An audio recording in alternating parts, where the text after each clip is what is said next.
আবেদনকারীদের অ্যাকাউন্টে যুবসাথী প্রকল্পের টাকা ঢোকা শুরু। এবার নতুন করে কি বললেন অভিষেক বন্দ্যোপাধ্যায় জানেন?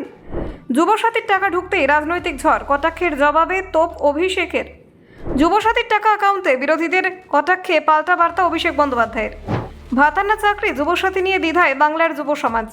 মমতাকে কটাক্ষ করতেন, এখন লাইনে ফর্ম যুবসাথী নিয়ে কড়া বার্তা অভিষেকের। ভোটের মুখে যুবসাথী চমক, আবেদনকারীদের অ্যাকাউন্টে ঢুকতে শুরু করেছে টাকা। ১,৫০০ টাকার ভাতা ঘিরে তুমুল বিতর্ক, যুবসাথী নিয়ে সরব অভিষেক।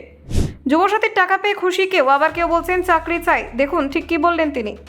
বিধানসভা নির্বাচন যত এগিয়ে আসছে ততই রাজ্যের রাজনৈতিক অঙ্গনে নতুন ইস্যু সামনে আসছে। এর মধ্যেই সবচেয়ে বেশি আলোচনায় উঠে এসেছে যুবসাথী প্রকল্প। রাজ্যের তরুণ তরুণীদের আর্থিক সহযোগিতা দেওয়ার লক্ষ্যে এই প্রকল্প চালু করেছে সরকার।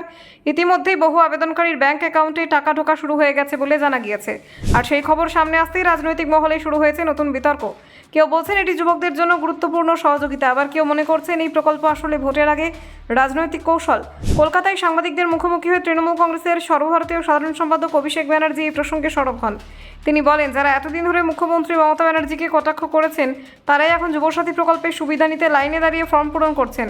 তার দাবি, বাজেট ঘোষণা মাত্র 1 মাসের মধ্যে প্রকল্পের টাকা সরাসরি আবেদনকারীদের ব্যাংক অ্যাকাউন্টে পৌঁছে দেওয়া সম্ভব হয়েছে, যা প্রশাসনিক দ্রুততারই প্রমাণ। তার বক্তব্য, 5ই ফেব্রুয়ারি বাজেটে প্রকল্প ঘোষণা হয়েছিল এবং মার্চের প্রথম সপ্তাহে টাকা পৌঁছে যাওয়া সরকারের প্রতিশ্রুতি রক্ষার উদাহরণ। সরকারি সূত্রে জানা গিয়েছে, যুবসাথী প্রকল্পের আওতায় নির্দিষ্ট যোগ্যতার বেকার যুবক যুবতীদের মাসিক ভাতা দেওয়া হয়। আপাতত প্রায় 1,৫০০ টাকা করে ভাতা দেওয়া শুরু হয়েছে। রাজ্য সরকারের যুক্তি, অনেক শিক্ষিত যুবক যুবতী চাকরির পরীক্ষার ফর্ম ফিল আপ, কোচিং কিংবা যাতায়াত খরচ জোগাতে সমস্যায় পড়েন।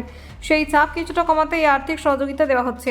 তবে বাস্তবে এই প্রকল্প নিয়ে যুব সমাজের মধ্যে মতভেদ স্পষ্ট। কেউ এটিকে স্বাগত জানালেও অনেকেই বলছেন ভাতা নয়, তাদের প্রয়োজন স্থায়ী কর্মসংস্থান। দুর্গাপুরের বাসিন্দা সৌগত চন্দ্র, যিনি বর্তমানে LLB দ্বিতীয় বর্ষের ছাত্র, তিনি জানান যে এই ভাতা তার জন্য বেশ সহায়ক হবে। বিভিন্ন চাকরি পরীক্ষার ফর্ম ফিল আপ, পরীক্ষা দিতে অন্য শহরে যাওয়া বা কোচিংয়ের খরচ মেটাতে এই অর্থ কিছুটা সাহায্য করবে বলে তার মত। অন্যদিকে রানীগঞ্জে সবজি বিক্রেতা অখিলেশ্বর মাহাতোর মতো অনেকেই এই প্রকল্পকে সংসারের সামান্য হলেও ভরসা হিসেবে দেখছেন। পরিবারের একমাত্র উপার্জনকারী হওয়ায় তার মতে এই অতিরিক্ত অর্থ দৈনন্দিন খরচ সামলাতে কিছুটা স্বস্তি দেবে। তিনি সরকারকে ধন্যবাদ জানিয়ে বলেছেন, বেকার ভাতা হিসেবে পাওয়া এই টাকা তাদের পরিবারের জন্য গুরুত্বপূর্ণ সহযোগিতা হয়ে উঠতে পারে। তবে সব যুবকের মত এক নয়, অনেকেই মনে করছেন এই ভাতা সমস্যার স্থায়ী সমাধান নয়। বর্ধমানের তিতাস বন্দ্যোপাধ্যায় স্পষ্ট জানিয়ে দিয়েছেন, তিনি বেকার ভাতা নিতে আগ্রহী নন। তার মতে শিক্ষিত যুবকদের জন্য সবচেয়ে প্রয়োজন স্বচ্ছ নিয়োগ এবং যোগ্যতার ভিত্তিতে চাকরির সুযোগ। তার বক্তব্য, সরকার যদি সত্যি যুব সমাজের উন্নতি চায় তাহলে তাদের উপযুক্ত চাকরির ব্যবস্থা করা উচিত। কেবল ভাতা দিয়ে সমস্যার সমাধান হবে না।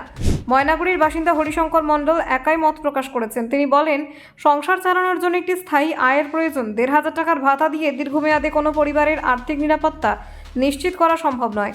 তাই তার মতে সরকারকে চাকরির সুযোগ তৈরির দিকে আরও বেশি গুরুত্ব দিতে হবে।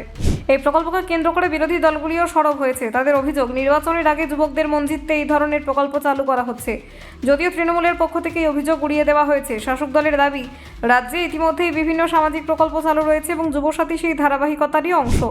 রাজনৈতিক বিশ্লেষকদের মতে পশ্চিমবঙ্গে বেকারত্ব দীর্ঘদিন ধরেই বড় ইস্যু। শিক্ষিত যুবকদের একাংশ সরকারি চাকরির অপেক্ষায় বছরের পর বছর কাটিয়ে দেন।